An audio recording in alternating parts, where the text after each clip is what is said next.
అందరికీ నమస్కారం.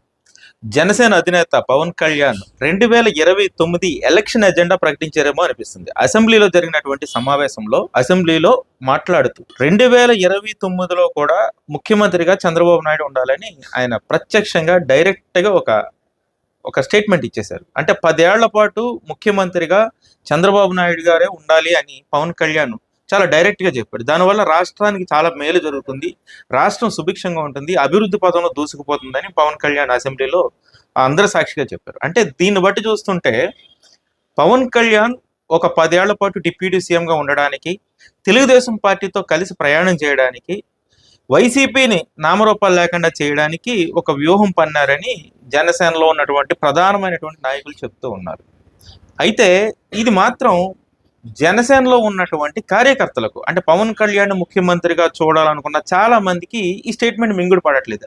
అదేంటి 29లో ముఖ్యమంత్రి అవ్వాలి కాదని చాలా మంది ఆశిస్తుంటారు. ఎందుకంటే పవర్ స్టార్ పవన్ కళ్యాణ్ అంటే అంత చరిష్మ ఉంది. వాళ్ళ కార్యకర్తలు కానీ అభిమానులు కానీ పవన్ కళ్యాణ్ ముఖ్యమంత్రి కావాలని కోరుకున్నారు. 2019లో కూడా సీఎం అని ఒక స్టేట్మెంట్స్ వచ్చాయి, అంటే నినాదాలు వచ్చాయి.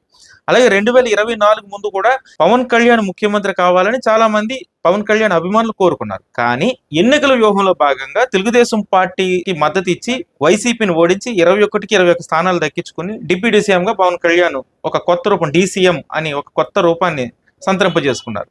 అయితే ముఖ్యమంత్రి కన్నా పవర్ఫుల్ గా ఉన్నటువంటి, అంటే బాహుబలి సినిమాలో రానాకి ఎంత క్రేజ్ ఉందో అంతకు మించిన క్రేజ్ బాహుబలికి. అంటే సైన్యాధిపతి పేరు ప్రకటించినప్పుడు, ప్రభాస్ పేరు ప్రకటించినప్పుడు ఆ సైన్యంలో వచ్చినటువంటి వైబ్రేషన్ ఇప్పుడు చంద్రబాబు నాయుడు పేరు చెప్పడం కన్నా పవన్ కళ్యాణ్ పేరు చెప్తే అంత వైబ్రేషన్ వస్తూ ఉంది. కానీ పవన్ కళ్యాణ్ అభిమానులు అందరూ ఆయన ముఖ్యమంత్రిగా చూడాలనుకుంటున్నారు. 29లో ఆయన ముఖ్యమంత్రి అవుతారేమో అని చాలా మంది ఎక్స్పెక్ట్ చేస్తున్నారు. కానీ ఎలక్షన్ వ్యూహాలను బట్టి చూస్తే పవన్ కళ్యాణ్కి అర్థమైంది. ఎలా అర్థమైందంటే జనసేన పార్టీ ఒంటరిగా వెళ్ళి ఎన్నికల్లో ముఖ్యమంత్రి పదవిని దక్కించుకోలేదనేది పవన్ కళ్యాణ్కి అర్థమైంది. అందుకనే 29 ఎన్నికల్లో కూడా తెలుగుదేశం పార్టీకే మద్దతు ఇచ్చి ఈ డిప్యూటీ సీఎం పదవితో పాటు జనసేనకు సరైనటువంటి ప్రాధాన్యతను దక్కించుకుని ముందుకెళ్లాలని ఆయన అనుకుంటున్నట్టున్నారు. అందుకే ఈ ప్రకటన చేశారు. దీంతో వైసీపీ నాయకులు ఒక గందరగోళ పరిస్థితి ఉండేది మొన్నటి వరకు.